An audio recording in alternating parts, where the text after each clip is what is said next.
కేంద్ర ఎన్నికల సంఘం రాష్ట్ర ఎన్నికల సంఘం ఒక ఆదేశాలు ఇచ్చినాయి. ఏమనంటే ఏదైనా పాంప్లెట్లు పంచేటప్పుడు ఆ పాంప్లెట్ చివరన ఆ పంచుతో ప్రింటింగ్ ప్రెస్ పేరు కూడా వెయ్యాలి అని.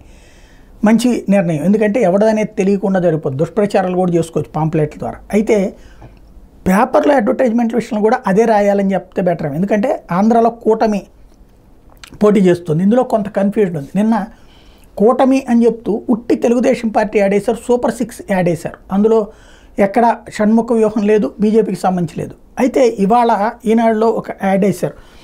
రాష్ట్రంలో ప్రతి పేదవాడి సొంతింటి కలని నెరవేర్చటం మోడీ గ్యారంటీకి మేము కట్టుబడి ఉంటాం అంటూ మరోమారు మోడీ సర్కార్ అంటూ మోడీ గ్యారంటీ అంటూ ఎన్డీఏ కూటమికి ఓటేద్దాం, మోడీని గెలిపిద్దామని. అంటే ఇందులో మళ్ళీ పైకి ఫ్లోర్లు కట్టారు. అంటే టిట్కో ఇళ్ళ టైప్లో కట్టిన బొమ్మ వేశారు. వాస్తవంగా ఇక్కడ ఇస్తున్నాయి ఇండివిజువల్ హౌసెస్ ఎవరికి వాళ్ళకి.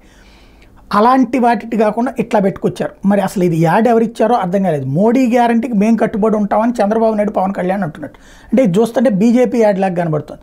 మరి యాడ్ తయారు చేసిన వాళ్ళ లోపమా లేకపోతే కనుక ఎవరిదనేది చెక్ చేసుకోవాల్సి ఉంది.